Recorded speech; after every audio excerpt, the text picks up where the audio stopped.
As with the others, this was completely due to the mental health status and substance use issues and declination, and the inabilities to keep boundaries set forth between us while this occurs.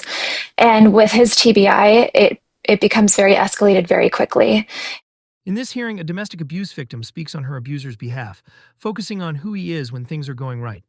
She describes him as a good father and provider, framing the violence as situational, tied to mental health, substance use, and the need for structure. It's a familiar tune in these kinds of cases, especially when the victim needs the financial support of the abuser. But in the end, it's that emphasis on structure, and what happens without it, that leads the court to impose higher bond and tighter controls. Your Honor, state's seeking $50,000 with no 10% cash alternative based on this Category B domestic battery third offense. State, as far as conditions, we are asking for pretrial services supervision along with a no contact order with the victim for 60 days. We'd also ask for no firearms or weapons, and we would ask for house arrest and GPS prior to release. I see that the victim is here. I can tell you that we did speak with her prior to court. I believe she wants to make a statement to the court. She's not seeking a no contact order. However, the state believes it is absolutely necessary. As you can see, the violence escalating in this incident. His criminal history. Well, first of all, he is a 7 on the risk assessment. However, pretrial services rightly overrode that score based on the same victim in previous cases. We know that he was convicted in 2024 of domestic battery. That was a second offense. He was actually charged with a felony in that case. He was given the chance of veterans court, specialty court. He was successful during the pendency of that matter. He was honorably discharged just in August of this year, and that felony went away, but he did plead guilty to the domestic battery second. Same victim in that case. In 2023, convicted of domestic battery first out of Sparks Municipal Court. I assume that's the same victim. I don't have access to those records, so I can't tell you for sure. He was also convicted that year of obscene, immoral, indecent act out of Reno Justice Court. He was ordered to undergo DV counseling and obey all laws for 12 months. He's also convicted of DUI in 2021. He was arrested at the same time on domestic battery strangulation. Those charges did not move forward, but he was convicted on the DUI. Then he has a felony conviction for possession of a controlled substance out of the Second Judicial District Court. He had several pretrial violations. He received specialty court in that case initially. He was later removed and then finally discharged from probation in 2020.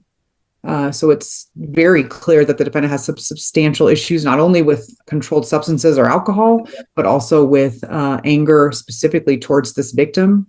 You can see in the probable cause declaration, there are children who live in this home and unfortunately have seen the violence, not only in this incident, but I'm sure in past incidents. So based on that, we do believe the higher bail is appropriate. This is a mandatory prison sentence. And we are asking for the no contact order for a minimum of 60 days in order to have a cool down period at the very minimum. Hopefully the victim would seek a no contact order through the court system, but it doesn't sound like she's going to do that. But I will submit it on that. And what was the amount the state was asking for? $50,000 with no 10% cash alternative. Yeah, that's what I thought. I thought you said 15. Okay.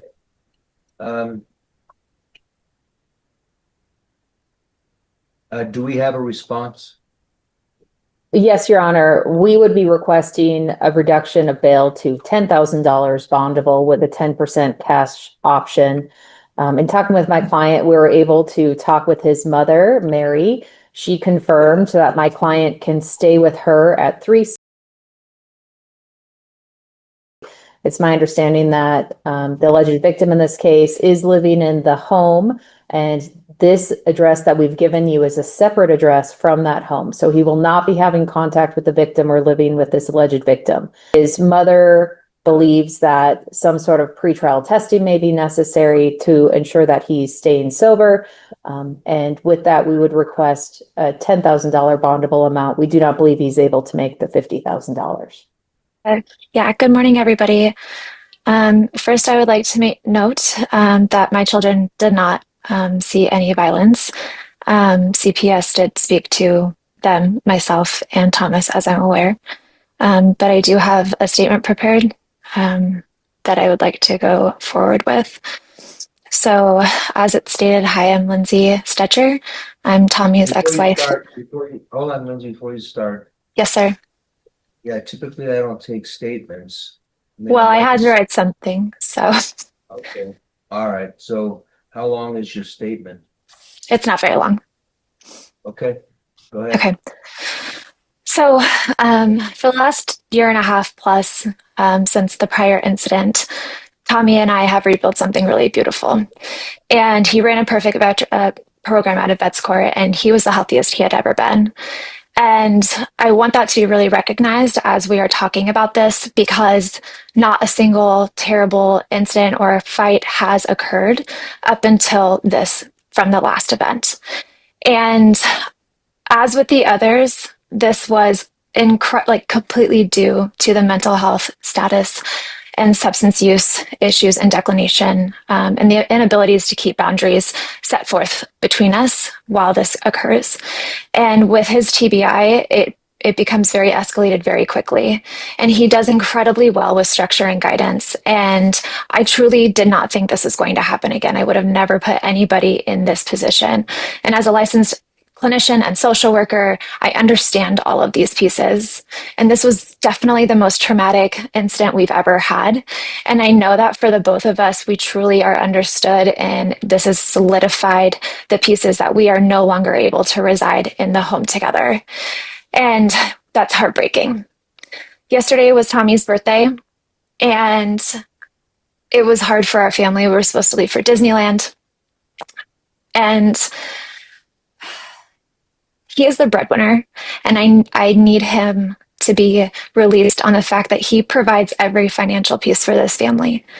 When he's under guidance and supervision, I do not feel like I am in danger. He's run a perfect program. He has been healthy. And because this has occurred, it is very well aware that we cannot be together in any capacity. My daughter drew him a birthday card, and it's of Superman. And this is how I want my children to maintain their relationship with their dad. Tommy and I are both incredibly aware that our relationship will not maintain that. And it is volatile.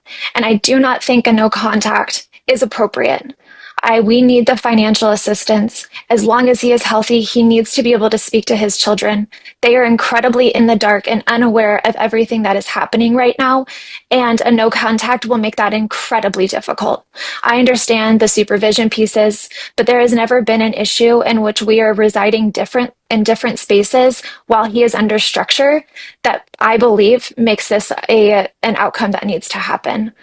He does everything for our family right now. And as I'm re-entering the workforce, rebuilding a company of my own, and figuring out where my children are going into a new home, it is important for us to be in communication on that. Tommy is a good dad. He has mental health issues. He has a TBI. He has substance abuse issues. And I can no longer be someone who is constant, because that is the reason this has happened.